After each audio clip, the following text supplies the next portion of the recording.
Jabulani. Depressão, hein? Depressão, energia lá embaixo. Comprova o nosso compromisso com esse podcast, né? Tem que gravar essa porra hoje. Cara, eu tava vendo aqui um podcast de uns amigos, que eu já até indiquei aqui, que é o Sarriá, e eles falando sobre isso, assim, sobre, cara, é foda, né, cara, essa postura de abrir a câmera pra falar e falar de futebol, porque a gente tem que dar a cara aqui depois, e é foda, né, porque a gente também tá puto, a gente também tá revoltado com a eliminação, a gente também tem vários sentimentos aí, mas acho que parte do nosso... Acho que da forma como a gente enxerga esse tipo de conteúdo que a gente faz aqui, o tipo de cobertura, inclusive de tentar falar da maneira mais calma possível, né, cara? Porque pra gritar já tem tanta gente aí, né? Gritando, se esperneando e botando a culpa e apontando o dedo e tudo mais. Eu acho que tem muita gritaria e pouca análise nesse momento, né? É, claro, e não quer dizer que a nossa análise vai ser fria, né? Mas eu acho que a gente precisa enxergar as coisas com clareza, né? E realmente discutir o que aconteceu ontem de forma desesperadora com a nossa seleção. Cara, e aí é meio que aquilo, né? Assim, toda eliminação do Brasil em Copas, ela gera uma pá de discussões sobre o estado atual das coisas do futebol, formação, base, CBF, corrupção e tal. Acho que são discussões válidas sobre problemas factuais que existem. Mas acho que também nesse momento é muito importante a gente separar um pouco as coisas, né? Eu acho que existem problemas da estrutura do futebol brasileiro que, sim, tem influência na ponta final, no iceberg, que são as Copas do Mundo. Que são, por exemplo, a CBF não tem uma estrutura muito clara de comando. Quem é indicado pra mandar? Como o Samir Chaldi chegou lá? Como o Edinaldo Rodrigues chegou lá? E quem essa pessoa decide que vai estar abaixo dela? E aí, também isso tudo vai gerar coisas ruins na formação, o baixo nível de discussão da imprensa também, que prefere sempre optar pela gritaria e engajamento do que pelo jornalismo. Isso tudo pra mim são coisas que precisam ser consertadas, mas faz parte da estrutura do futebol brasileiro, que é o que sustenta todo o resto, o que deve se impor sobre essa estrutura. Só que no futebol tem como vencer com uma estrutura podre, como é a do Brasil. Em 2002 a gente não estava tão melhor, mas a gente venceu. E a gente teve um ciclo tão complicado ou mais do que o que a gente teve agora. Então, assim, acho que vale até a gente focar nos problemas da superfície dessa Copa, dessa seleção e dessa CBF, que são os problemas que levaram a essa Copa dar errado em si. E os outros assuntos a gente pode discutir pra caramba aqui, só que é uma discussão muito mais ampla, que depende até de investigação e tudo mais. Só que o meu ponto dá pra vencer apesar disso. A maior prova é justamente a Argentina, né, cara? A AFA, que é a CBF deles, é tão ou mais bagunçada do que a gente tem aqui. É só ver o Campeonato Argentino, é só ver o que acontece com os clubes de lá na Libertadores. A gente tá ganhando Libertadores em sequência desde 2019, não é à toa. Tem uma coisa que é cultural do brasileiro, e acho que no futebol ela fica muito mais exacerbada, que é essa questão de terra arrasada sempre que algo sai dos trilhos, né? Sim. Sempre que a gente se sente derrotado, ou que a gente é de fato derrotado, como a gente foi ontem, e aí nada presta, né? Assim, é um pouco da nossa forma de enxergar o mundo. E por outro lado, quando a gente ganha, parece que tudo foi perfeito. Sim. Quando não foi, né? Assim, então, por exemplo, na final de 94, na prorrogação, o Romário perde um gol que não se perde, assim, né? Em 2002, na final, o Ronaldo perde uns 2 gols cara a cara com o Oliver Kahn, e a gente não lembra disso também, né? Porque nós fomos campeões, no fim das contas. Então, as vitórias acabam mascarando o que a gente fez de errado, e as derrotas jogam no lixo o que a gente fez de certo também. E, infelizmente, é assim que a banda toca por aqui. Exato, assim, fica parecendo que na hora que a gente venceu não teve erro e na hora que a gente perdeu não teve acerto. Só que a Argentina mesmo, quando tava falando nessa confusão, eles conseguiram formar um time que tem não somente venceu a Copa, como é um time que consegue representar o jeito argentino de jogar. E isso tem muito de acaso na situação. Tem acaso deles terem o Messi, tem acaso do Messi ter desistido de se aposentar da seleção, tem acaso do volante do Brighton encaixar no esquema de jogo, tem acaso do presidente do Brasil resolver impor uma competição durante a pandemia, e nessa competição o time começou a se formar e para dar no final, depois no título da Copa do Mundo. E aí, assim, é isso, meu ponto dá muito pra gente conseguir se encontrar e ganhar uma Copa do Mundo mesmo com essa estrutura falha, como eu acho que a gente não errou de acreditar em algum momento que o Brasil pudesse encaixar e ganhar a Copa e ir longe na Copa de 2026. Só que aí, pra falar do que deu errado ontem, eu acho que a gente precisa mergulhar em todo um ciclo que veio dando errado desde o segundo que o pênalti do Marquinhos bate na trave do Livakovic. Começar um ciclo de Copa com Ramon Menezes como interino, que já na época não devia nem ser o responsável por comandar as categorias de base da seleção brasileira, por ser um técnico que nunca demonstrou nada de interessante comandando o time em lugar nenhum. Depois disso a gente passa para um Fernando Diniz, que porra, a gente pode debater aqui extensamente sobre se é bom treinador ou não. Ele tem uma carreira que desperta paixões tanto de quem gosta quanto de quem odeia, mas cara, não dá pra gente ter um cara comandando uma seleção brasileira ao mesmo tempo que continua empregado no clube dele. Essa é uma situação ridícula, que já seria ridícula em si. Se fosse só assim, queremos ter o Fernando Diniz como técnico, mas ele vai comandar ao mesmo tempo o Fluminense. Isso já seria ridículo. Só que era isso pra esperar um técnico que àquela altura era só uma esperança de vir. Não se sabia se o Ancelotti de fato ia vir, ele podia mudar de opinião. O Edinaldo, da época, que era o presidente da CBF, podia estar acreditando numa parada que não era verdade, podia estar inventando, podia estar dando uma aposta que funcionaria e poderia não funcionar. Então, assim, é mais um exemplo do que tem sido feito com a seleção brasileira. Aí, beleza. Demite-se o Diniz, traz o Dorival Júnior.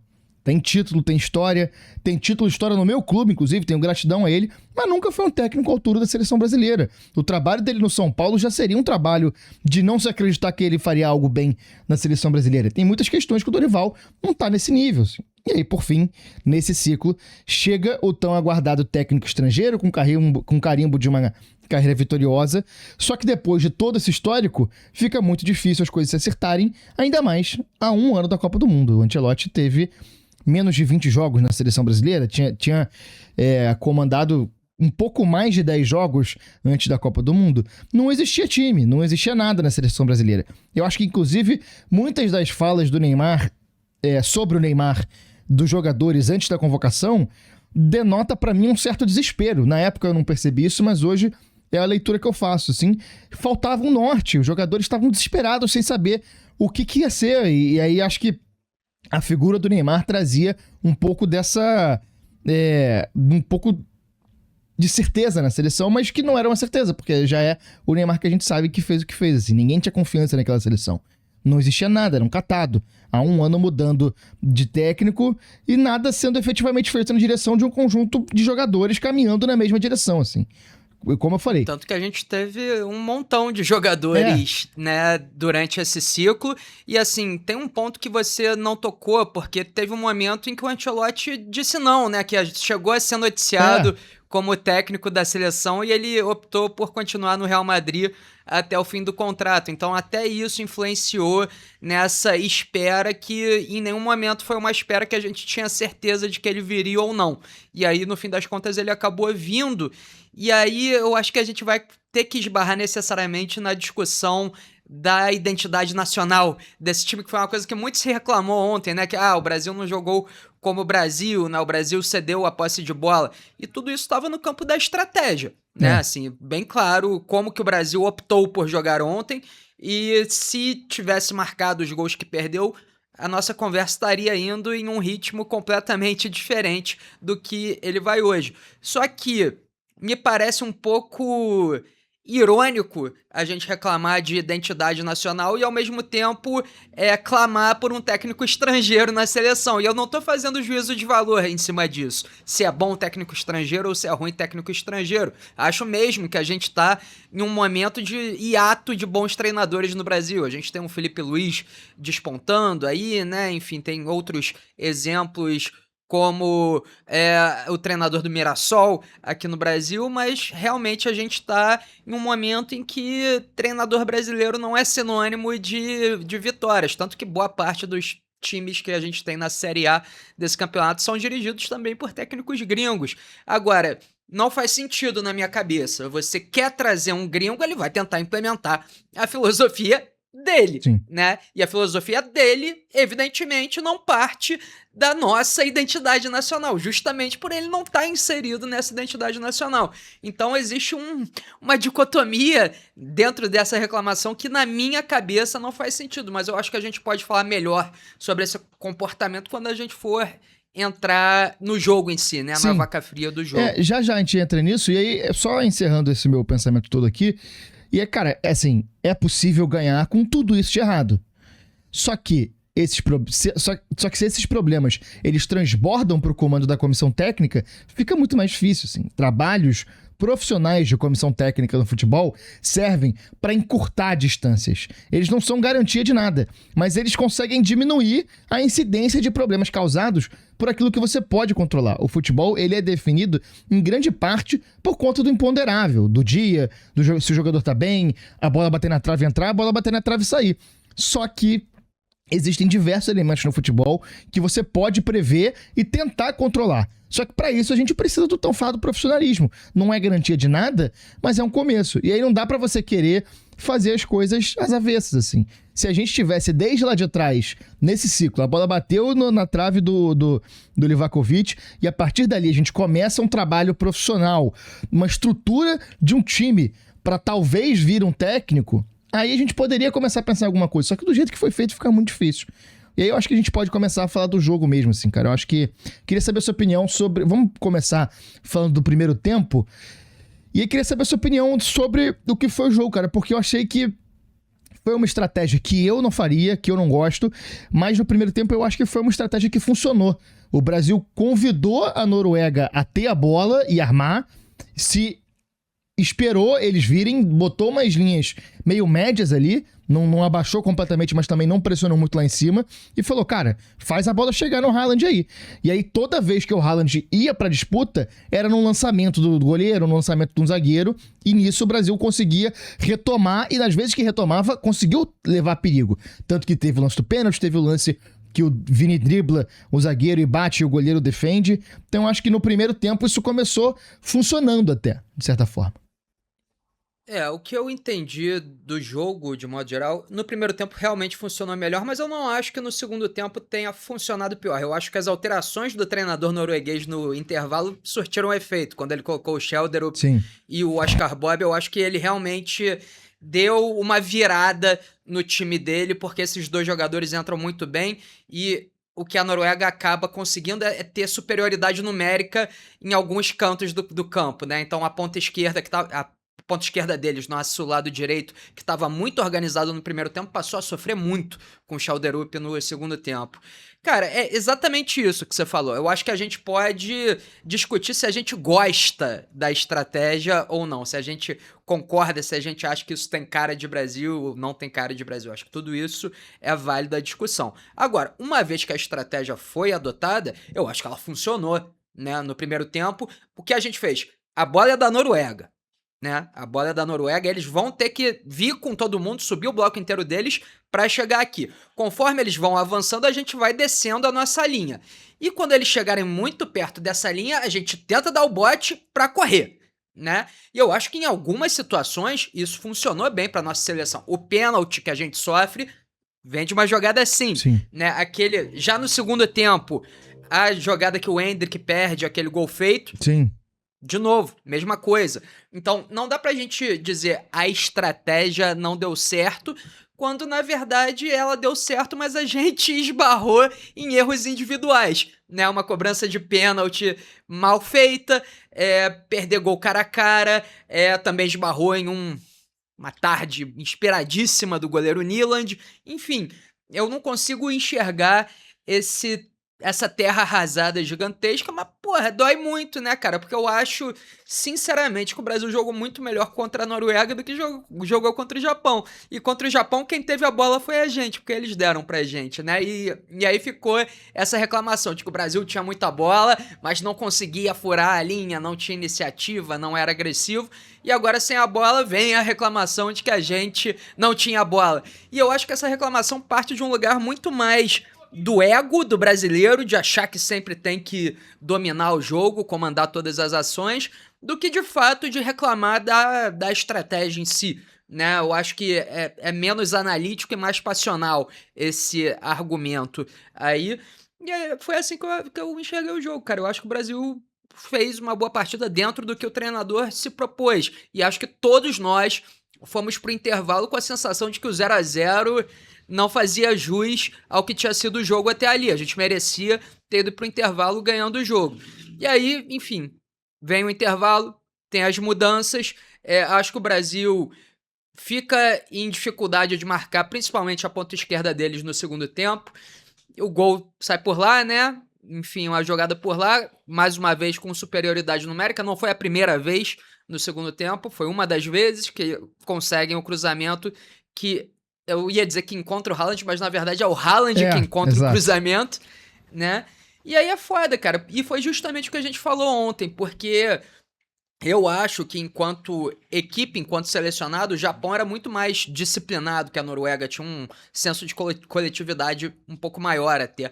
Só que o Japão não tem o Haaland, entendeu? E o Haaland, amigo, é isso, é uma bola, entendeu? Uma bola que ele precisa, ele botou na rede. E a gente teve as bolas e teve bolas até mais escancaradas pra colocar o nosso time à frente do marcador, e a história, a narrativa teria sido completamente diferente se aquele pênalti tivesse entrado, se o Endrick tivesse colocado a bola pra dentro, se o Casemiro tivesse recebido no bico da área ao invés de ter dado um bico pra lateral, ter rolado a bola tanto pro lado quanto pra trás, porque tinha gente chegando também. Então eu acho que a gente não esbarrou na nossa formação tática ontem. Eu acho que a gente esbarrou justamente na nossa falta de resolução lá na frente em erros individuais, porque erros individuais não acontecem só lá atrás, né? Acontecem também na frente.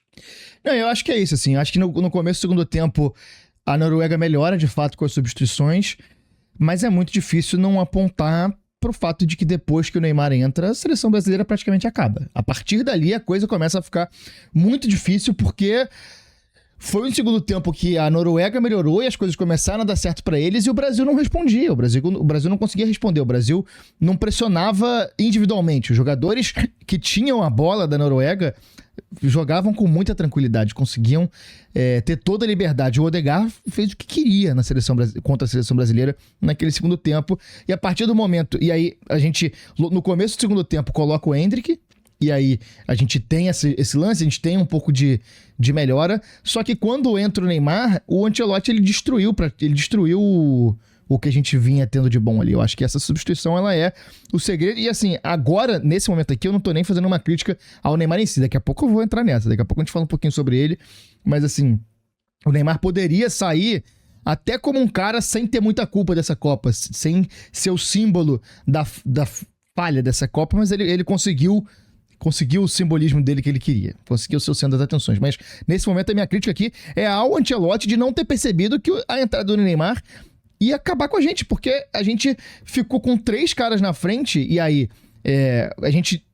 Na verdade, a gente fica com o Neymar lá na frente, que fica completamente inútil na marcação, mas assim, acho que se você acredita que o Neymar pode ajudar ofensivamente, talvez valha a pena a gente ter um cara a menos na marcação.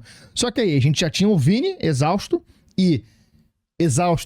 tendo que voltar pra marcar e sem força pra chegar na frente pra concluir, e com o Endrick na ponta direita, que foi muito mal quando ele foi deslocado pra ponta direita. A partida do Endrick é muito ruim, tanto que o primeiro gol sai com um erro de bote dele inexplicável. Ele não pode dar aquele bote ali e deixar o Danilo praticamente sozinho com 2, que também foi mal, marcou muito mal.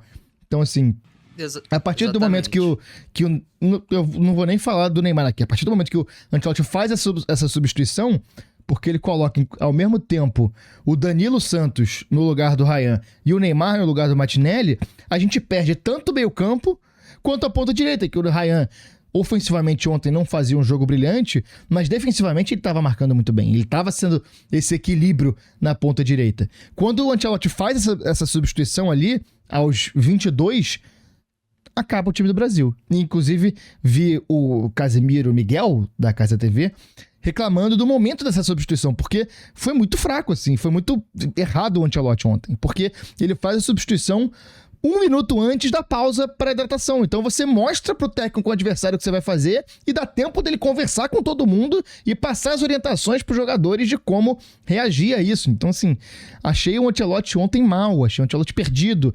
Acho que a estratégia, não vou dizer que foi uma estratégia errada porque ela funcionou, mas acho que é uma estratégia de muito risco você jogar sem a bola, sendo o Brasil, cara, com a qualidade que o Brasil tem, sabe? E em nenhum momento o Brasil pareceu preparado pra mudar de esquema de jogo, pareceu preparado pra, se começar a dar errado, vamos fazer tais coisas pra ter a bola e mudar o estilo de jogo. Não, o Brasil pareceu inerte. Quando o jogo começou a engolir a seleção brasileira, o Brasil não soube responder, não teve força pra responder. E aí pareceu um time parado em campo, sem brio, sem vontade. Tanto que tanta gente falou sobre postura. E acho que a postura é uma postura causada pela escolha tática. A escolha tática do Brasil foi essa, e quando a gente precisou, a gente não tinha condição de jogar, a gente não conseguia recuperar a bola. Quando a Noruega tinha a bola, a gente estava distante de conseguir recuperá-la. Aí eu vou puxar a sardinha pro nosso lado aqui, que é uma coisa que a gente quase nunca faz. Até porque a gente acerta pouco, né? Exatamente. Mas desde os primeiros programas, quando a Copa não tinha começado ainda, a gente estava analisando ainda amistosos da seleção brasileira, a gente já dizia que esse time não tinha nenhuma opção tática em que ele tinha a bola, né? Em que ele detinha a bola. Parecia que o time só estava preparado para atuar em pressão alta, para recuperar a bola rápido lá em cima e tentar buscar rápido gol, e isso deu certo em alguns jogos da Copa, né? Deu certo contra a Escócia, deu certo contra o próprio Japão. E também, ou então baixar o bloco e esperar o adversário vir, que foi o que o time fez contra a Noruega. Ou seja, o Brasil, ao longo da Copa, fez exatamente o que a gente apontou que o Brasil estava fazendo antes, né? Não teve nenhuma mudança nesse sentido. E até acho que seria difícil de ter mesmo, né? Como é que você implementa um novo esquema de jogo com tão pouco tempo para trabalhar isso, né? Tanto que quando as coisas fugiram um pouco ao que o Brasil estava acostumado, que foi a partida contra o Japão, foi um marasmo de ideias, né? No nosso ataque, foi ter muito a bola sem nenhuma produtividade.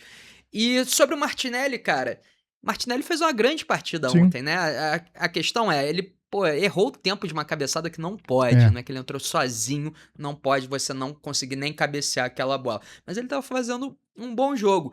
E aí o Ancelotti, o que ele erra, principalmente ao meu ver, é que pra mim ontem era ou Endrick ou Neymar. Entendeu? Não dava pra você ter colocado os dois em campo, você podia ter optado por um deles, mas ele resolveu colocar ambos em campo e tirou o Ryan, que é a solidez do nosso lado direito, porque o Danilo não segura, não tem contenção ali sozinho, entendeu? Inclusive, eu imagino isso, né, porque a gente não tem informação, mas eu imagino que tinha, inclusive, uma recomendação do Ancelotti do Ryan não ser um jogador tão insinuante quanto ele costuma ser, né, de partir pra cima, de driblar. A gente não viu o Ryan fazendo isso nessa Copa. O Ryan foi um ponta muito marcador, muito físico, apesar dele ter essa qualidade justamente porque o Ancelotti não queria perder a bola pelo lado dele, porque aí era o Danilo correndo de costas, aí fudeu, entendeu? Então eu acho que o Ancelotti queria blindar muito.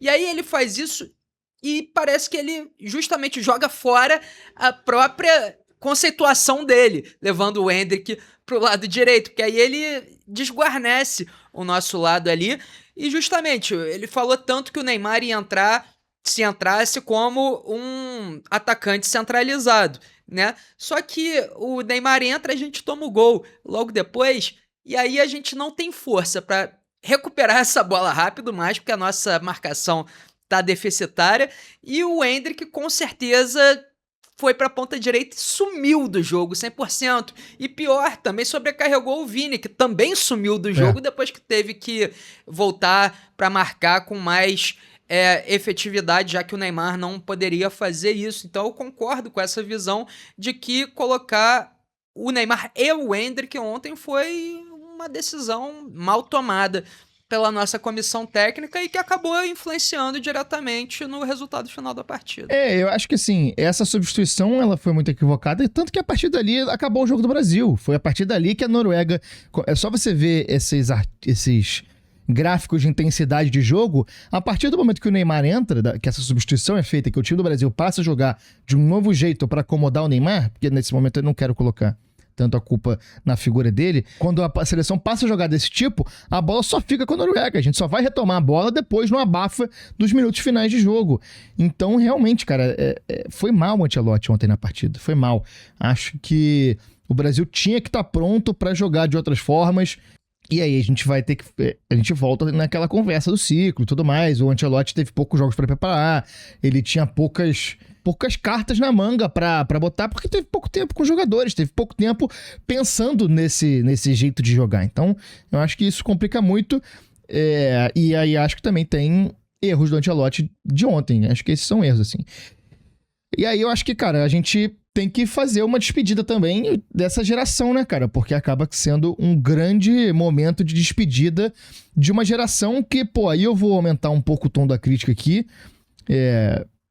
Não acho que isso é apontar. Eu não gosto de quando termina uma Copa, fica se procurando vilão, assim, culpa de não sei quem, culpa de não sei quem, porque a gente já falou aqui, o futebol ele é multifatorial, tem diversas questões. Tanto que, assim, a gente nem puxou aqui o assunto do pênalti, até fui sacaneado num grupo de amigos aqui, porque eu falei que o pênalti do Bruno Guimarães era o menor dos problemas, e eu acho, de fato, que é um problema menor. O cara bater o pênalti e errar, acontece. A bola às vezes vai entrar, às vezes não vai entrar.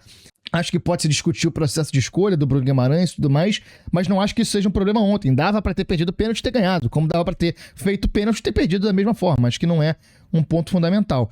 Então eu acho que apontar culpados não é o ideal, assim. Não acho que a culpa da eliminação é só do Ancelotti, é só do Endrick, é só de não sei quem. Acho que são vários fatores que levam a isso e tem muito mérito do adversário também, tudo mais. Agora, falando da geração, eu acho que a gente tem que subir um pouco o tom da crítica, porque é uma geração hoje representada por Marquinhos, Casemiro, Alisson e Neymar, mas é uma geração de outros caras que não fizeram nada pela seleção. Aí a gente inclui, Fernandinho, Douglas Costa, Marcelo, William, Danilo, Alexandro, uma galera que fez muito pouco pela seleção e que os líderes sempre tiveram uma postura de como se fossem incontestáveis na seleção.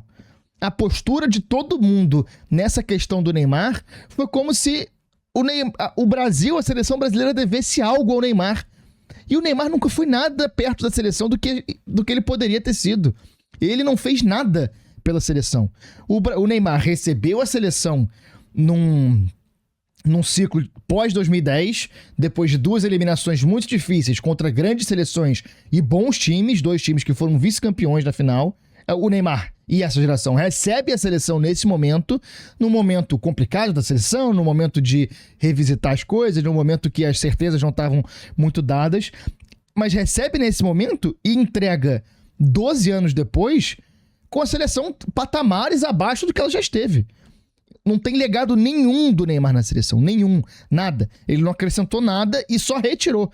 Então, assim, acaba ficando muito simbólico, que todo mundo tem falado aí, que a imagem do Neymar no pênalti, que ele faz o gol, consegue bater os recordes dele, consegue se tornar um jogador recordista na seleção, de fazer gol em mata-mata e de ter gol numa 4ª Copa do Mundo, consegue os números individuais dele, ao mesmo tempo que depois que bate o pênalti vai cair na pilha de goleiro norueguês e vai provocar o cara perdendo tempo pra, em vez de pegar a bola no gol e botar no centro do campo. Então, assim, acaba que simbolicamente o Neymar se torna a cara dessa eliminação porque ele é a cara dessa geração e porque ele puxou isso pra ele.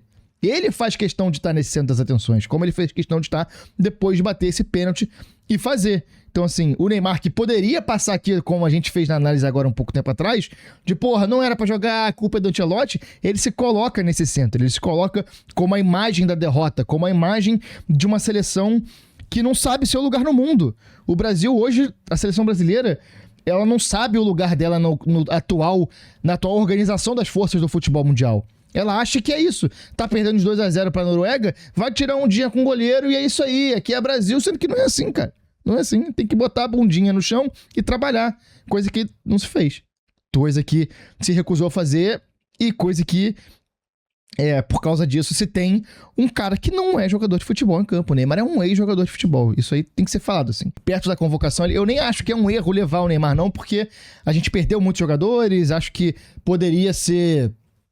O Neymar fora da seleção poderia ser, sim, um fator de desestabilização, de interna. Ele lá poderia ajudar, mas assim, é como eu falei, cara, alguns programas atrás, assim, eu não via de que forma seria possível o Neymar ajudar num cenário de jogo mais amplo, num cenário de que ele entrasse, por exemplo, agora faltando 35 minutos para acabar o jogo e que precisasse jogar de fato. Eu não via um cenário que fosse possível ele ajudar. Se ele entrasse faltando 10 minutos para bater bola parada, para tentar achar um passe, tudo bem, mas não vi, e para mim ficou provado que se levasse como levou, não era para colocar em campo.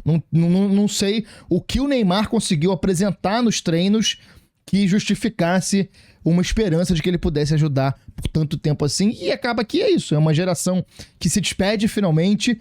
Eu não aguentava mais torcer pro Neymar. Eu fiz um acordo comigo mesmo aqui de que essa Copa eu ia não criticar tanto, ia torcer por ele de fato, como fiz a vida inteira, sempre torci pro Neymar. Minha vida adulta praticamente inteira eu estava torcendo pelo Neymar na seleção brasileira. Só que ele nunca fez nada pela seleção. E provavelmente não é o que ele acha. Ele provavelmente deve achar e vai continuar achando que é um dos grandes, como não é. Tem muita gente muito maior do que ele na Copa do Mundo, na seleção. E assim se encerra essa geração, com o Neymar fazendo a pataquada dele diante do goleiro e dando a todo mundo que não gosta dele a munição que todo mundo queria pra criticar ele. Então, eu acho que eu quero que a gente vá episódio por episódio falando nossas impressões aqui. Eu separei alguns deles e esse último do Neymar com o goleiro é um deles pra gente entrar diretamente no mérito do que a gente sentiu dentro daquilo. Só antes de eu puxar esse gancho, eu queria fazer um comentário a respeito de algo que você mencionou, que é o que tem me alentado, na verdade, para essa desclassificação para a Noruega, que é um país sem tradição nenhuma no futebol e que agora se aponta como talvez o único monstro no armário da seleção brasileira, né? A única seleção que a gente nunca ganhou. Os caras ainda eliminaram a gente de uma Copa do Mundo. Mas o alento que eu tenho é justamente de pensar que se essa seleção tivesse ganhado a Copa do Mundo, seria uma esfregação na cara da população de que agora somos imortais, somos melhores, vocês não podem falar nada com a gente, porque a gente já não poderia falar nada com eles quando eles erram, né? Assim, é uma seleção que se comporta com certa birra quando é interpelada, quando é criticada, quando é posta à prova, né? Então me doeria um pouco ver essa geração campeã dessa forma, né? Uma geração de que só pensa estar acima da instituição seleção brasileira. Então esse é certo alento que eu tenho, assim. E aí, como eu disse, queria puxar a sardinha aqui para alguns episódios que aconteceram durante o jogo para a gente comentar eles individualmente, sentimento ou análise tática que seja. O primeiro deles é justamente o pênalti, assim.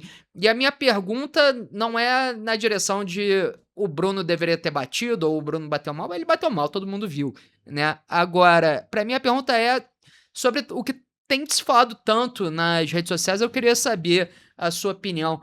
Faltou o tal do protagonismo ao Vinícius Júnior pra pegar aquele pênalti e bater? Porque eu não sei, tá? Qual é a minha opinião a respeito disso. Acho sim que existe ordem do treinador e o treinador que define quem vai bater.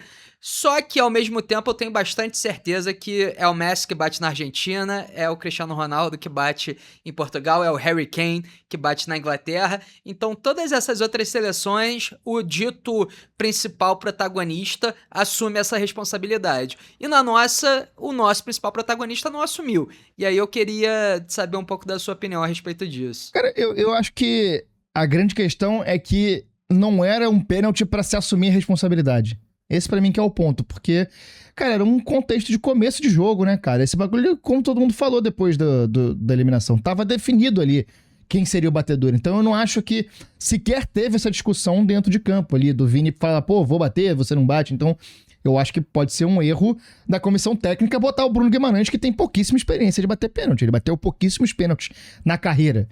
Então, até acho que foi na Casa TV também que resgataram isso, uma fala do Carlos Bianchi, que foi técnico do Boca, que ele dizia que não treinava pênalti porque era impossível você repetir as condições de uma cobrança de pênaltis em jogo, porque não tem a pressão, não tem a torcida, não tem o peso do jogo nas pernas e tudo mais.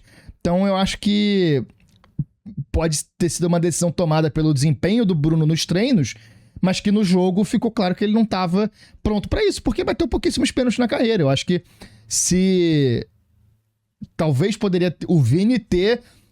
Porra, na hora que a decisão foi tomada, poderia ter falado, mas dentro de campo eu não acho que seja válido apontar isso, não, porque, cara, não acho que se tá definido que tem um batedor e sai um pênalti no começo do jogo, pô, acho que pouquíssimos jogadores levantariam o dedo naquela hora, sacou? Acho que talvez poderia ser antes, mas não sei, eu não acho que seja uma grande questão isso. Próximo ponto que eu tenho aqui é sobre o gol perdido do Endrick, que pra mim ele é mais central pro jogo do que o próprio pênalti. Claro que, pô, se o pênalti tivesse entrado, o jogo teria sido outro também. Mas o gol que perde o Endrick é justamente num momento em que a Noruega é melhor no jogo e ele se desgarra sozinho. E eu acho que é mais simbólico ainda por tudo que foi falado do Endrick, inclusive nesse podcast aqui, né? Sobre a predestinação, sobre o fato dele ser o escolhido, né? E de que... ele era capaz de fazer coisas que os outros não são capazes por conta de dita predestinação. E aí, na hora do vamos ver, né, a bola foi colocada maestralmente pelo Vini pra ele. Ele me erra o domínio, né? Isso tem que ser frisado, ele erra o domínio.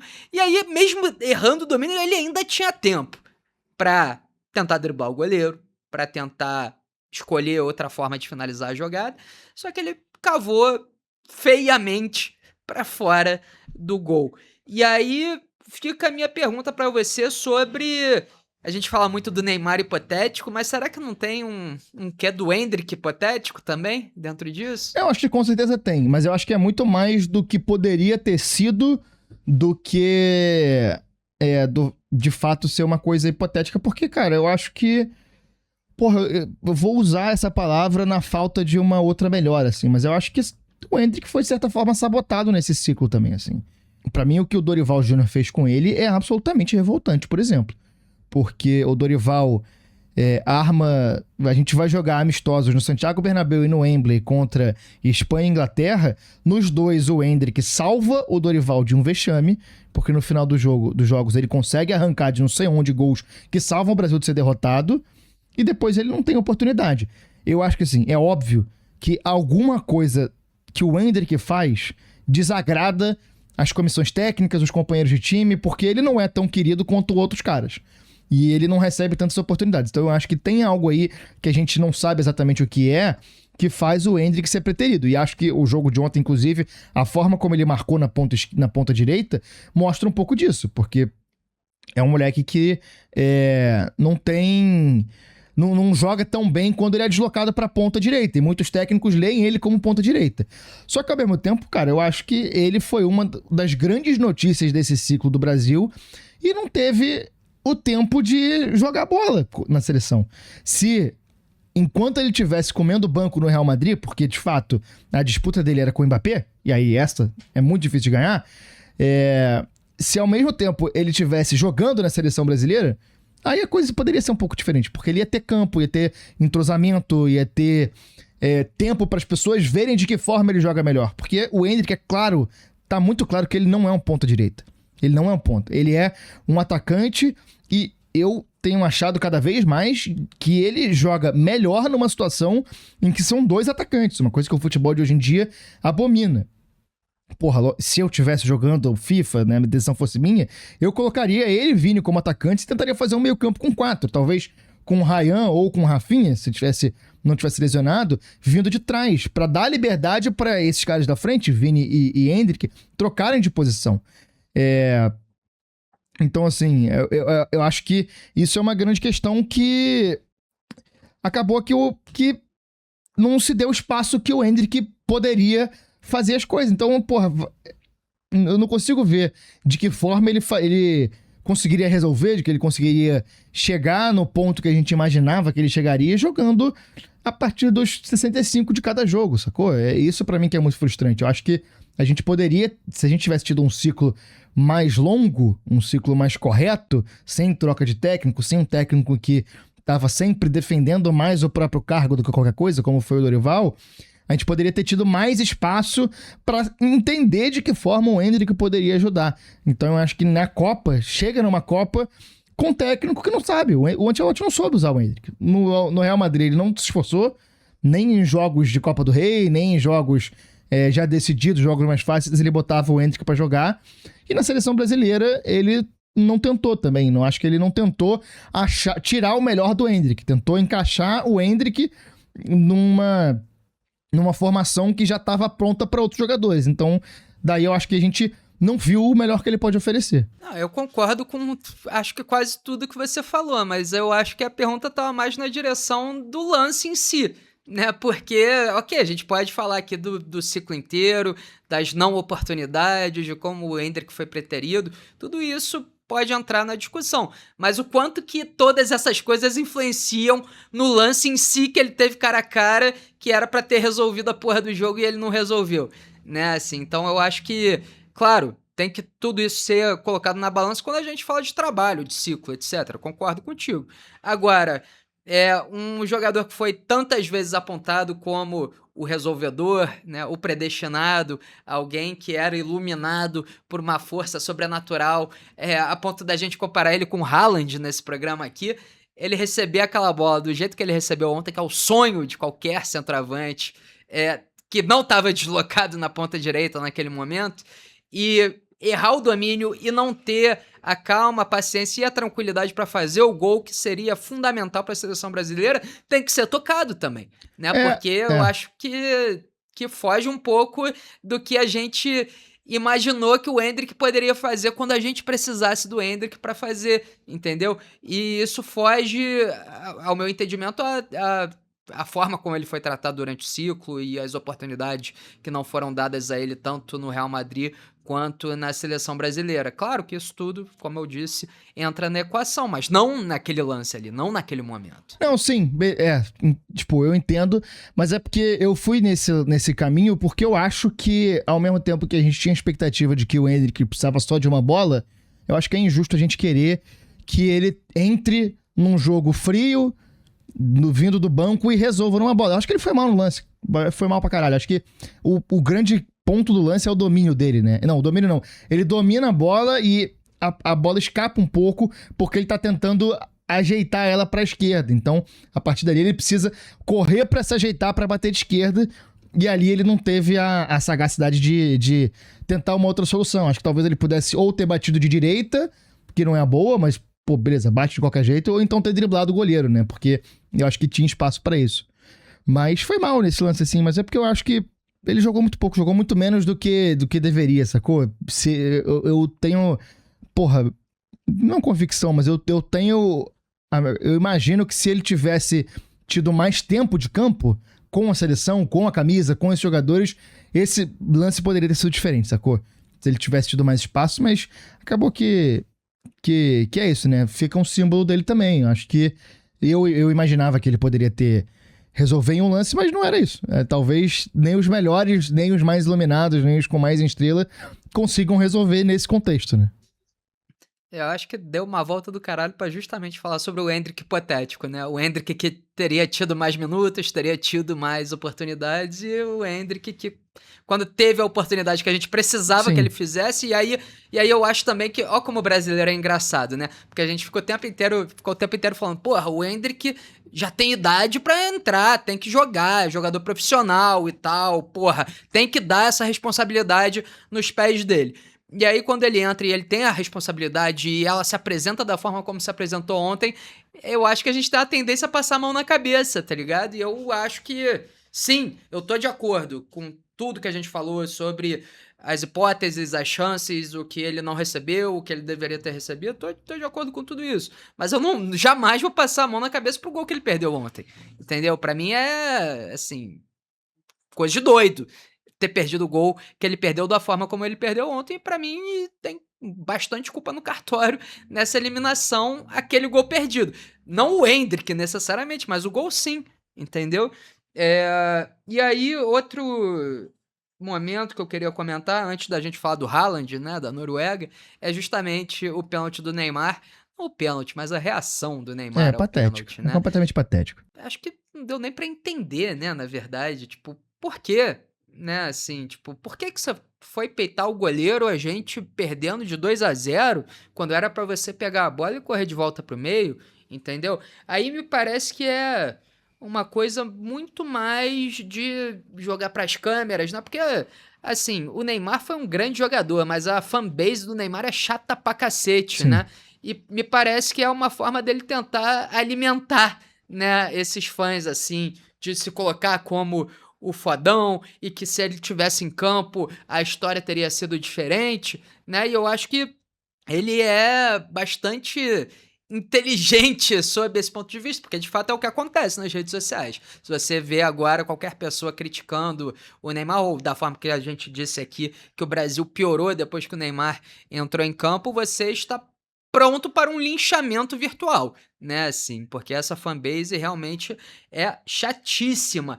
E a forma que ele faz isso me parece que é justamente algo para alimentar esse pensamento, essa forma de enxergar o Neymar nas redes sociais como é feito à torto e à direito hoje em dia, e me incomoda profundamente isso, porque aí, justamente, eu acho que eu sempre fui mais ponderado em relação ao Neymar, né, em relação às críticas a ele, porque eu não achava que ele se colocava acima da seleção. E ontem eu achei, Sim. com esse gesto, que ele se colocou acima da seleção. Cara, eu acho que ele sempre foi isso, cara. O Neymar é inclusive, uma questão, acho que, porra, explica muito dos nossos tempos, explica muito do atual estado do futebol brasileiro, porque ele é o símbolo dessa geração, ele é ídolo dessa geração, ele é exemplo para essa geração, inclusive. A geração diz, e todos os jogadores falam que se espelham no Neymar. E o Neymar, ao mesmo tempo, é um cara de um talento descomunal, de um talento brutal. Inigualável. Um dos melhores de jogo, do que ele é capaz de fazer com a bola. Ele é um dos melhores que já jogaram nesse esporte. É muito, muito, muito bom mesmo jogador de futebol com um dom de jogar bola. Por causa disso, ele sempre foi o centro das atenções. E ele nunca soube não ser o centro das atenções. No Barcelona, o centro das atenções era o Messi. E ele precisou sair de lá para ser o centro das atenções em outro time. Que é parte do que explica o ocaso da carreira dele. A carreira dele começa a cair a partir daí, quando ele vai pro PSG. E acho que na seleção sempre foi assim. A partir do momento que ele... Na seleção ele sempre foi o centro das atenções, sempre foi o 10, sempre foi tudo. E ontem, ele queria ser o centro das atenções. E por isso que ele tava provocando. Ele caiu na pilha do goleiro, cara. Caiu na pilha de um goleiro reserva da Espanha, que mal joga, sacou? Que tem 17 jogos no ano, contando com os jogos da Copa. Então, assim, é um cara que sempre foi esse centro das atenções e que nunca soube lidar com o contraditório, nunca soube lidar com o erro, nunca soube lidar com as expectativas não se cumprirem da forma que ele pensava, que iriam se cumprir. Nunca foi um cara que teve que lidar com um não. O Neymar, a vida inteira, teve gente dizendo sim pra ele. Todo lugar que ele vai, as pessoas dizem sim ao Neymar, porque ele é o Neymar. Desde que ele tem, provavelmente chutando baixo, 16 anos, se não for antes. Já tem contrato, já tem o pai dizendo que ele é incrível, já tem supostos amigos em torno dele dizendo que ele é incrível, que ele é maravilhoso. E aí é isso uma vida inteira que levou um cara que tem a personalidade que o Neymar tem hoje. O Neymar é um cara que nunca ouviu não. O Neymar é um cara que sempre foi bajulado. E aí até eu tava assistindo agora, vou retomar aqui a indicação do Sarriá, que é um podcast que tá fazendo lives no YouTube e tal. Eu tava, antes da gente entrar aqui, tava assistindo eles. E eu fiz um comentário que eles até leram. E, cara, assim, o Neymar é um cara que foi rodeado por pessoas horríveis a vida inteira, cara. Porque é um cara que sempre teve rodeado de pessoas que puxavam o saco dele. Deus me livre de ter amigos assim, cara. A amizade de verdade é quando você tá fazendo alguma merda e o teu amigo vem falar com você e fala, cara, não faz assim, você tá agindo errado. No caso do Neymar, isso nunca aconteceu. Você acha que o Gil Cebola vai parar pro Neymar e falar, pô, Ney, acho que tu tá dando mole nisso aí, cara, vamos rever? Não vai, cara, não vai. Então, assim, eu acho que o Neymar é um caso que eu acho até melancólico, triste. Se eu não odiasse tanto a figura do Neymar, eu acharia que é um caso triste. Acaba que pra mim não é triste porque eu de fato não gosto do Neymar. Se por algum acaso a gente tiver alguém muito fã do Neymar ouvindo a gente espumando de raiva e quiser me acusar de não gostar do Neymar, você não vai estar acusando, você vai dar certo. Eu não gosto do Neymar como como pessoa e me dou o direito, sim, de misturar as coisas, porque faz parte do pacote. A gente gosta dos jogadores, das pessoas e tudo mais, por tudo que elas representam. Então eu posso, nesse caso, sim, misturar o profissional com o pessoal. Então, assim, eu de fato não gosto do Neymar, mas eu acho que... E eu acabo também me divertindo um pouco com o caso dele, porque eu acho que ele merece um pouco, sim. Acho que ele merece um pouco tudo isso, porque acho que é muito... ele tá colhendo muito do que ele plantou. Então, acho que é isso. Mas, ao mesmo tempo, acho, sim, que é triste a história de um grande potencial, de um grande jogador, se transformar no que transformou, porque ele sempre teve as pessoas erradas ao lado dele. Nunca teve alguém pra ser realmente um amigo, nunca teve alguém pra realmente ser um assessor. Acho que o pai dele também nunca teve lá pra ser pai, sempre teve mais pra ser empresário. Então acho que é uma carreira que termina de forma absolutamente melancólica do que poderia ter sido. Eu queria muito, durante essa Copa, quis muito acreditar nesse potencial redentório, né, do Neymar, assim, como a figura, justamente, que renasce das cinzas, né, essa fênix aí, que volta e comanda o time a um lugar que poucos esperavam, né, fechar o arco de uma maneira bonita. E, pô, foi uma decepção muito grande pra mim, o comportamento dele no pênalti, assim. Quando ele entrou, eu já não estava muito seguro se era a melhor decisão.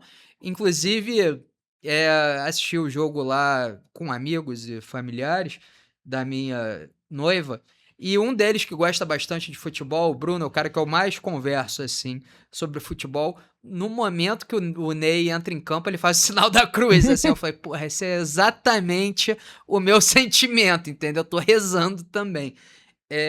E acabou que realmente não foi uma decisão correta. Mas, pô, é ruim, né? Foi feio Foi. como a coisa terminou, entendeu? Eu não acho, mesmo que você não goste do Neymar como pessoa, como indivíduo, que acho que ele foi mal assessorado, que ele cometeu decisões ruins ao longo da carreira, pô, eu acho que pela carreira que ele construiu, né, pelas partes que deram certo, pelo momento em que nós éramos todos fãs incondicionais do Neymar, eu acho que é um triste, exatamente, é um fim melancólico para essa carreira dessa forma, essa aposentadoria da seleção, zombando do goleiro adversário que passou às quartas de final, porque fez um gol de pênalti nele quando o Brasil perdia por 2-0. Eh, Realmente estou decepcionado, assim.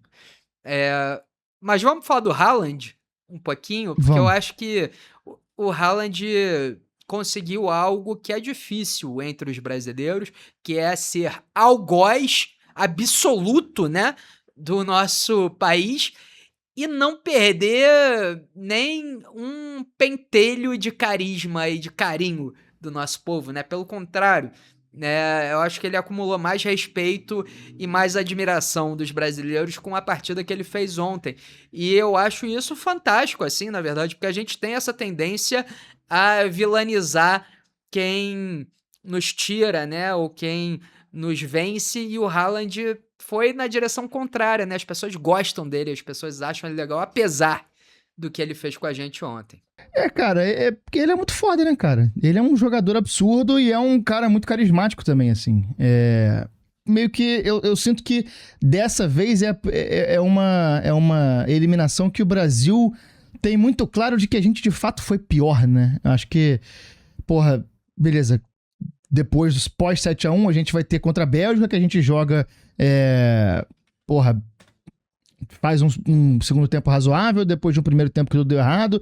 Contra a Croácia é um jogo, pô, disputado ali, mas que a gente vai bem em alguns momentos, mal em outros, e tem os 4 minutos ali. E dessa vez não, a gente foi superado mesmo. A gente teve as chances que eles tiveram, a gente teve mais e não fez gol. O Haaland foi lá e meteu a bola dentro da casinha. E é isso, né? Se a Copa é dos protagonistas, eles tiveram um protagonista que na hora apareceu e a gente não teve esse cara. Exatamente. E o Lourão é foda mesmo, não tem jeito. Precisa de uma bola. e mostrou isso ontem. No segundo gol, achei a nossa marcação meio leniente com ele, vou te confessar. Achei que Não, mas deram muito espaço. Ué, depois que saiu o primeiro gol dele, o Brasil acabou, né? Ali acabou. Mas não tinha acabado de fato, né? E assim, todo mundo falou, acabou mesmo quando ele marcou o segundo, né? Cara, eu tô até um pouco distraído aqui, eu vou confessar aqui que eu tô conversando num grupo aqui, o pessoal ainda lambendo as feridas, e a gente tá falando sobre o Endrick. Aí eu fui pegar os números dele, porque a galera tá indo um pouco mais na sua linha de falar, pô, o Endrick não é isso tudo, e tal. Só que, moleque, olha o absurdo que aconteceu, assim. Um jogador que tem um potencial que o Endrick tem. O que foi a Copa do Mundo que o Ancelotti deu ao Endrick? Contra o Marrocos ele não entra. Segunda partida do Brasil, contra o Haiti, jogo decidido no primeiro tempo, ele entra, beleza, ele entra aos 64, aos 22 de jogo. Contra a Escócia, ele entra aos 82, com o jogo já decidido. E aí contra o Japão, na hora que o Brasil tá com as costas na parede, ele entra no intervalo e não faz um jogo brilhante, mas ajuda o Brasil, vai bem e tudo mais. Então, assim, moleque, é um moleque que a gente tem expectativa que jogue como protagonista, que jogue pra decidir, mas não teve uma Copa do Mundo pra ele fazer isso, né, cara? Então, assim, eu acho que, beleza, eu tô contigo, assim, eu concordo que tem que ser cobrado mesmo, tem a oportunidade de fazer o gol que ele teve, cara a cara com o goleiro, tem que fazer. Mas, porra, ao mesmo tempo, é muito frustrante que ele não tenha tido uma Copa digna do que ele mostrou que poderia fazer, né, cara? Eu acho que eu me complica um pouco isso do Endrick hipotético, porque justamente não se deu a oportunidade de fazer, né? O Neymar hipotético teve, porra, uma carreira inteira pra conseguir fazer alguma coisa. O Endrick, nessa Copa, ele não teve, não tava lá. Nos momentos que ele podia estar jogando, ele não tava jogando. É foda, né? Isso que eu acho complicado. Esses números agora acabaram me chocando um pouco aqui. Eu acho que são só duas discussões diferentes, entendeu? Uma coisa é você falar sobre o filme da participação do Endrick na Copa do Mundo e na carreira dele de uma forma geral. E outra coisa é a foto do lance que ele perdeu, né? Assim, eu acho que dá pra você enxergar essas duas coisas de formas separadas, né? Sim, assim, entender a dificuldade. Tava vendo um dado aqui agora, que acabou de saltar, um dado do Transfer Market. Bruno Guimarães, até a partida de ontem, havia batido apenas 3 pênaltis na carreira. 3. Cara, é uma decisão inexplicável de botar ele pra bater do Ancelotti, realmente, cara. Eu não consigo apontar o dedo pra ninguém nesse caso, a não ser pra comissão técnica, assim. Porque acho que vai um pouco nessa linha de... Porra, aí eu vou ter que falar uma coisa aqui que vai parecer absurdo, mas parece que os caras não entendem o que é bater um pênalti numa Copa do Mundo, sacou? Porra, é achar que bater pênalti em treino é a mesma coisa que bater pênalti em jogo, sendo que não é. E aí é não conhecer o jogador. Talvez se tivesse um ciclo maior, eles teriam colocado o Bruno Guimarães para bater em outras vezes, teria dado errado, eles teriam mudado de rota, né? O foda é que a gente tá com esse ciclo cagado que os erros estão acontecendo pela primeira vez na Copa. Mas ao mesmo tempo é uma decisão pra mim inexplicável, cara. Pois é, a questão é que a gente falou isso muito, né? Que o nosso foi o time que chegou mais despreparado, menos pronto, né, na Copa. Então a gente não sabia nem a nossa formação titular, né? Quando a gente começou essa caminhada aqui, enquanto todos os outros 47 times pareciam que já tinham um caminho das pedras mais bem trabalhado que o nosso. E aí eu acho que isso me leva, pelo menos para mim, é o último ponto que eu queria conversar. Se você tiver outros, fica à vontade. Mas o último ponto que eu queria conversar é justamente, e agora? Né? Porque o Ancelotti renovou o contrato, né? Antes mesmo do fim dessa trajetória em 2026. E aí queria entender um pouco do que você pensa a respeito disso, se faz sentido, se você quer esse Ancelotti mantido por mais 4 anos até a próxima Copa, se você confia nesse trabalho, ou se você acha que tá na hora da gente buscar outro caminho. Cara, eu, não demitiria, porque acho que não tem outras opções melhores, honestamente. Não vejo sentido em tirar o Ancelotti pra contratar outro técnico gringo, porque a gente vai fazer o quê? Vai contratar um cara tão consagrado quanto? Quem tem disponível? Guardiola? Não sei, talvez se fosse pra trocar o Ancelotti pelo Guardiola eu faria, mas também não sei se o Guardiola seria um bom técnico de seleções, né? Porque ele tem um estilo muito autoral e tal. Ao mesmo tempo que, pô, técnicos brasileiros não vejo ninguém com capacidade pra assumir isso. A velha guarda, pra mim, tá toda já aposentada, não tem ninguém ali que dê, dessa galera que ainda tá trabalhando, né? E acho que dos novos, aí, tipo assim, a gente tem uma geração dos caras mais antigos que vai ser, porra, Felipão, Oswaldo de Oliveira, porra, Celso Roth, João Santana, essa galera que já tá numa aposentadoria, e uma geração abaixo deles que ninguém surgiu, que é uma geração de Tite, Mano Menezes, me fugindo aqui outros... Dorival, exatamente. Essa galera que é um pouco mais nova, que é uma geração de técnicos que foi muito abaixo da expectativa. Ninguém foi muito bem. Ninguém virou um grande técnico enquanto estava. O Tite, que é o maior nome, fez trabalhos horríveis nas Copas. Os ciclos ótimos, Copas horríveis. E aí agora tem uma outra geração de uma galera que não tá sendo formada no Brasil, eu acho, né, cara? Que é, por exemplo, um Felipe Luiz, um Thiago Motta, que são caras brasileiros, mas com uma formação essencialmente europeia. Então, assim, não vejo ninguém que eu apostaria, assim. Eu acho que mantém o Ancelotti mesmo, mas eu acho que os erros que ele cometeu na Copa me tiram um pouco da confiança nele. Eu acho que se eu fosse quem toma a decisão, eu manteria, mas com um olhar bem atento para ver o que ele vai fazer nos próximos 2 anos, para ainda dar tempo de mudar a rota se for preciso, assim. Porque acho que ele cometeu muitos erros, assim. Acho que levar o Neymar foi um erro. Levar não, mas colocar o Neymar... Acreditar que o Neymar pudesse ajudar para além de uns 5 minutos milagrosos ali, eu acho um erro. A condução do que ele fez, do Endrick, coloco aqui como um erro.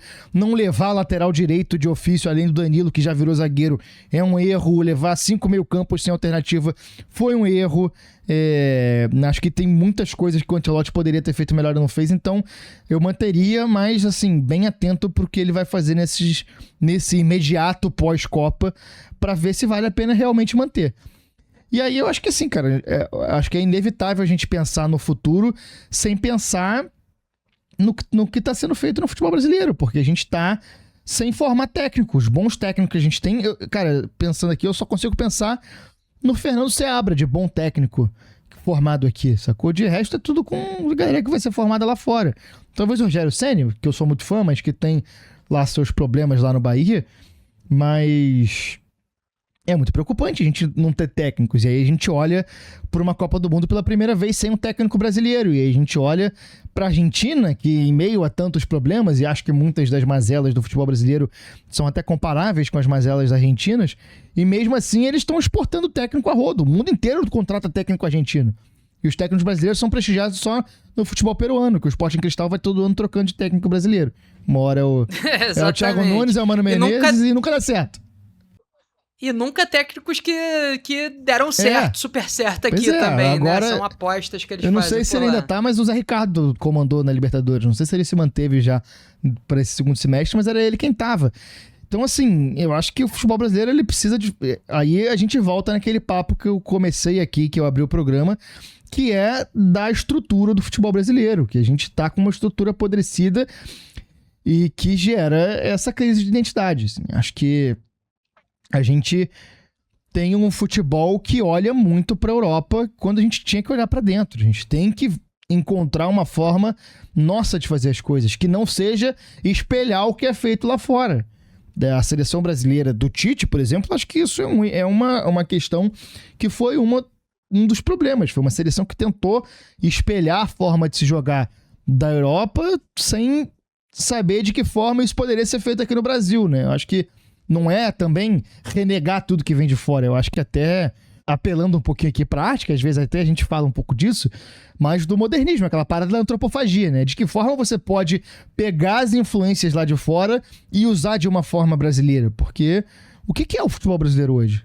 Como joga a seleção brasileira, né? Qual é a cara do futebol brasileiro moderno? A gente tem um ideal, a gente tem uma ideia do que fomos, mas não vejo um caminho pra gente seguir.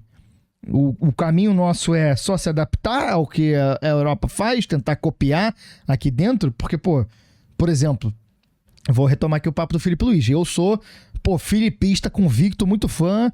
A demissão dele me causou depressão. Eu ainda, quando penso nisso, fico puto e tudo mais. Mas é um estilo de jogo que não é um estilo de jogo brasileiro. Um estilo de jogo de pressão, tática pra caralho, defensivo pra caralho. É o que? A gente vai pensar em jogar assim? O que no Brasil, no Campeonato Brasileiro, quem joga como o Brasil deveria jogar?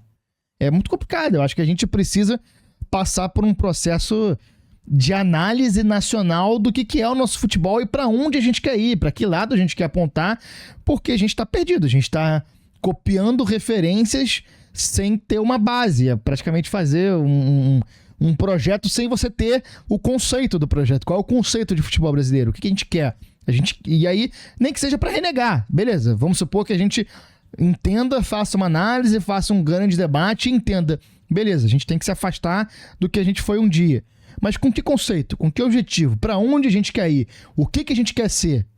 Isso tudo não acontece. A gente só vai fazendo as coisas e acho que é inevitável a gente falar da quantidade de dinheiro que a gente tem no futebol brasileiro, porque a gente tem um futebol brasileiro hoje que olha muito mais pro lucro do que pra qualquer coisa. E que, visando o sucesso nas competições daqui e nas competições internacionais disputadas pelos clubes, também tenta se beneficiar muito mais do talento estrangeiro do que dos jogadores que a gente revela por aqui, né? Pois é.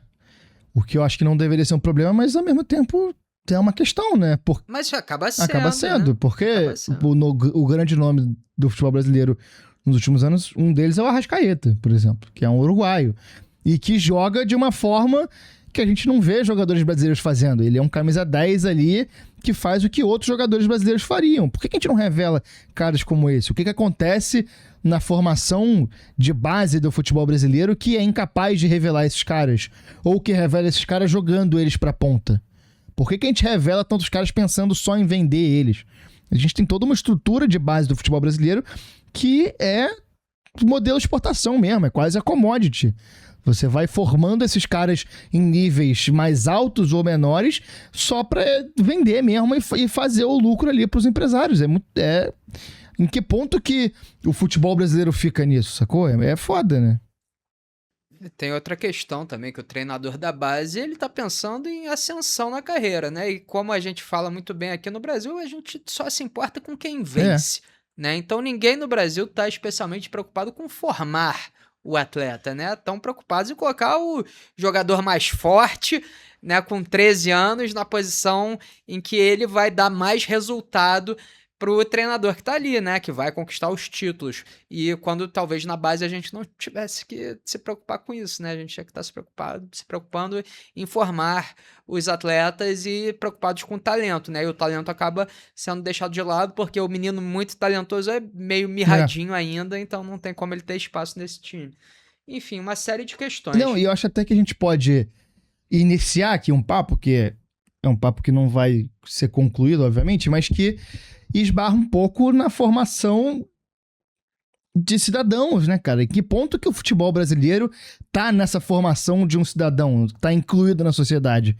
Porque os moleques chegam nos clubes só pensando, muitos deles só pensando lá na frente, e o ambiente do futebol meio que vai estimular isso, né, cara? Meio que vai formar um moleque só pra ser um bom jogador de futebol, e não vai formar um moleque pra ser parte pensante da sociedade brasileira. Tá formando só um trabalhador, tá formando mão de obra. A gente acaba tendo uma base que forma mão de obra pro futebol brasileiro. E os moleques que não dão certo, os moleques que não estouram, os moleques que não viram Vini Júnior, que não viram Hendrick, aonde que esses moleques estão indo? O que eles estão fazendo? Que tipo de coisa eles estão pensando? Que tipo de coisas eles foram estimulados a pensar no momento em que estavam sendo formados ali na carreira? Era só jogar bola e tirar nota 6 para passar na escola? Eu acho que isso também é um papo que a gente poderia ter, e é um papo que me assusta muito, porque a gente vê no Brasil uma influência muito grande desse capitalismo tardio que a gente vive, que é esse capitalismo industrial, e que o futebol se tornou isso também. Só pra gente não ficar eu principalmente, não ficar nesse papo muito especulativo e até, de certa forma, desesperançoso, eu acho que a gente pode olhar pra coisa interessante sendo feita. Por exemplo, o Palmeiras, assim, eu acho que o discurso do João Paulo Sampaio, que é o diretor de base do Palmeiras, é muito interessante e os métodos têm se provado eficientes, assim. É um time que, por exemplo, evita dar posições fixas para os jogadores. Ele tenta rodar os jogadores em diversas posições. É uma base que tem espaço para criação, que tem espaço para diferente, que tem um espaço lá, eu já vi entrevistas dele falando que tem um espaço que é o chamado terrão, que é o momento que os técnicos não podem mandar os jogadores fazerem. Então, tipo, não tem correção. Tem a criação e tentativa e erro e tudo mais. Isso é um lado que eu acho que pode ser interessante. Mas acho também que é uma forma da gente se colocar ao espelho, porque a gente, durante a nossa vida inteira, e antes da nossa vida, no caso, eu e você, mas da vida do futebol brasileiro, a gente foi a cultura do improviso, a cultura de ser criado na rua, tentando burlar as dificuldades que a rua coloca. E aí a rua, no caso, o chão que eles estão pisando, e a rua metafórica, né? A rua que vai tendo que ser vencida diariamente pelos jogadores. E aí agora a gente vai formar isso num campo que é de base, ao mesmo tempo que a gente olha, por exemplo, pra diáspora de países como a França, por exemplo, que hoje, tu olha um Doué, tu olha um Dembélé, tu olha um Olise, eles jogam do jeito que a gente sempre quis jogar, né? Que a gente sempre imaginou que jogaria. Mas por que a gente não consegue formar mais esses caras? É porque o moleque não joga mais bola na rua, joga bola no campinho sintético que tá melhor? Mas, a gente quer que os moleques joguem bola na rua, no esgoto? Não necessariamente, né? De que forma a gente pode construir uma sociabilidade dentro do futebol que respeite a nossa história e respeite o legado do futebol brasileiro, ao mesmo tempo que a gente não entre nesse papo de tem que jogar bola na rua, porque, sei lá, é foda, entendeu? Eu acho que são muitos papos, acabou ficando meio perdido aqui, mas eu acho que tudo isso faz parte um pouco desse meu pensamento do caminho que a gente vai tomando, né? E das dificuldades, de fato, também, para não ficar só nessa de apontar dedo e falar que tá tudo errado, mas que acho que das dificuldades que vão se criando ao longo do caminho também, né? Porque a gente não pode querer mais hoje, não pode achar que o jeito que era feito, sei lá, nos anos 90 era o certo, porque também não era necessariamente certo, né? A gente sempre teve muitas falhas nessa formação, mas como que a gente consegue evoluir, acrescentar renda, acrescentar dinheiro, investimento no futebol brasileiro, sem que a gente perca essa nossa essência, né? Acho que pra mim esse que é o grande ponto. Assim, formação de indivíduos no Brasil sempre foi problemática, né? Nunca, não é algo que o mundo estragou agora, né? Exatamente. Sempre foi uma merda. Então, eu acho que isso precisa ser notado também, né? Assim, não é o dinheiro que vem da Europa comprando jogadores que, né, enfim, piorou nossa sociedade, Sim, sacou? sim. Tipo, inclusive, enxergo isso de forma bem diferente, assim, acho que acaba entregando, ainda que há muitos poucos, oportunidades que não existiam antes, né? Tanto que jogadores de futebol pré-anos 90, nenhum deles é bem de vida, né? Assim, agora, de fato, o futebol passou a ser uma válvula de crescimento, né, social, assim. E, enfim, goste-se ou não disso, é o que acontece.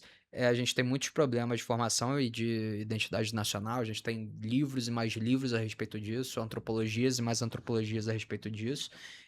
Só para eu não me estender tanto assim nessa conversa, eu acho que a principal questão é que o Brasil tentou, durante boa parte, copiar o que estava sendo feito lá fora, né? E fizemos isso. E agora a gente entende que o que está sendo feito lá fora tem várias coisas que a gente realmente precisa incorporar ao nosso jogo, mas que a gente sente falta de algo que tem a nossa cara. E eu acho que a Argentina levou 28 anos sem ganhar porra nenhuma, e realmente porra nenhuma, até encontrar essa forma pra eles, né, com esse time deles. E esse é um trabalho que realmente demora. Eu acho que a gente tá bem no começo, tá bem incipiente da gente voltar a buscar o nosso modo de jogar bola, a forma como a gente acha que faz sentido. E, enfim, eu espero que a gente, na verdade, esteja caminhando nessa direção, porque eu não sei nem se a gente não sei nem se a gente começou a caminhar nessa direção, né? Essa que é a parada. Pois é. Especulações e tergiversações que a gente pode ter em outros momentos também, mas que são papos que eu acho que eu não quero negar em completo, porque eu acho que o futebol às vezes dá uma uma ignorada em alguns assuntos que poderiam ajudar, assim, pensar um pouco mais a sociedade, ter, porra, uma imprensa que fale um pouco mais desses assuntos e não fale só de campo e bola, poderia ajudar mais do que atrapalhar. Você quer dar notas ou foda-se? Ah, foda-se, Tá bom. notas. Só, porra, falando aqui, eu acho que pra seleção das oitavas, o Nyland e o Haaland podem se candidatar, mas depois a gente fala um pouco disso. E acho que, cara, a única coisa que a gente tem que fazer aqui, as duas coisas a gente vai ter que definir a personalidade, mas, porra, a volta do quadro, que merda que deu hoje, né? E aí é um quadro que tava adormecido, a gente tava pensando, porra, os Estados Unidos vão conseguir ficar sem estragar, mas foi anunciado esses dias que a FIFA suspendeu o cartão vermelho de Balogun e imediatamente todo mundo falou, caralho, que absurdo que eles estão suspendendo o cartão do time, de um jogador do time anfitrião. E aí depois ainda ficou pior, porque teve contatos entre o governo americano e a FIFA. A FIFA nega que teve influência dos Estados Unidos, mas a gente não vai acreditar nessa pataquada. E aí teve até declarações do presidente Trump agradecendo a FIFA por fazer o que era certo.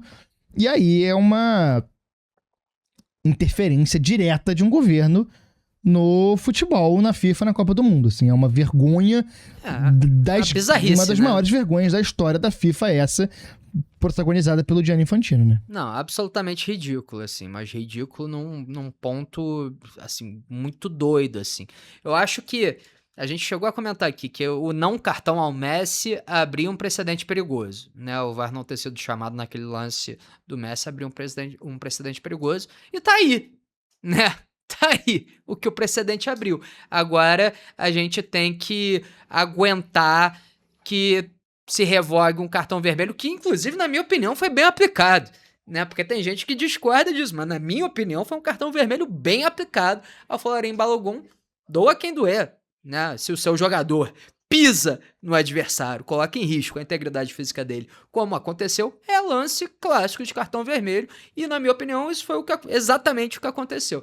E aí você voltar atrás e revogar isso é uma loucura, porra. É uma loucura, é jogar fora a interpretação do árbitro dentro de campo, né? É rasgar as regras do futebol. Foi basicamente isso que aconteceu.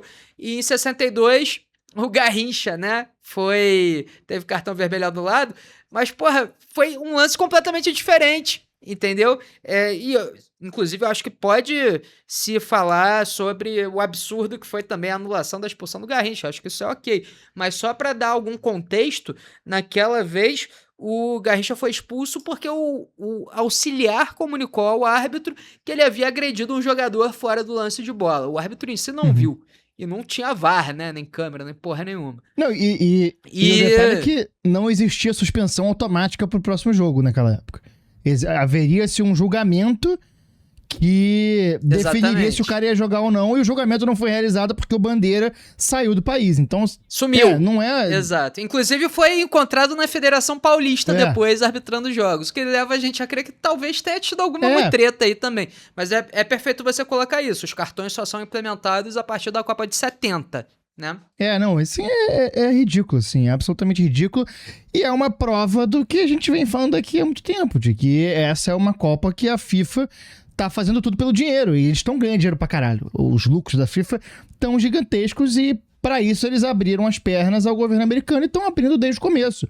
A isonomia da competição foi completamente afetada, e acho que é por isso que o Brasil foi eliminado também. É bom que a gente tenha sido eliminado pra gente não participar dessa pataquada.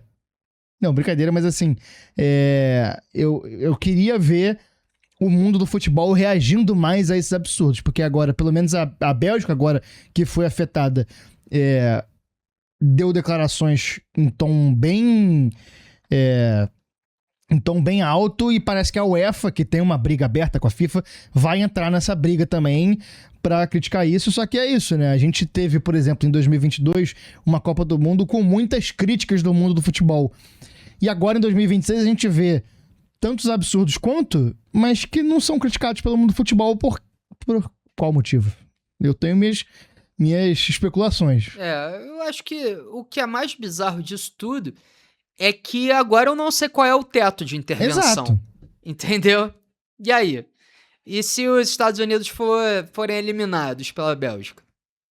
e pleitearem que, na verdade, mereceram ter passado, porque a Bélgica teve um pênalti mal marcado. Pois é. O que acontece, né?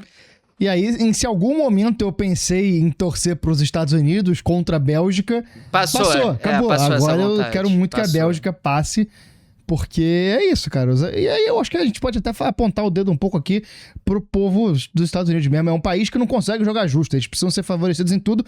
Não à toa, os esportes deles principais são os que só eles jogam. Porque se tiver que competir em pé de igualdade, é essa merda aí que a gente tá vendo agora. Não, isso aí foi de cair o cu da bunda mesmo. Essa anulação do cartão vermelho é uma loucura, assim, desproporcional. Personalidade do dia? O que a gente vai botar aqui? A morte do... A gente botou aqui no dia... Qual foi o dia aqui? Peraí. Foi do Japão, né? O Brasil contra-ataca, uma nova esperança. Eu acho que aqui tem que ser a morte de tudo, né? O episódio... Cara, hoje podia... Como é o episódio 9 de Star Wars, que é quando morre toda a esperança da vida? Não lembro os nomes dessa trilogia nova, não, que ela é uma bosta. É a Ascensão Skywalker. Acho que tem que ser a Ascensão Haaland, né?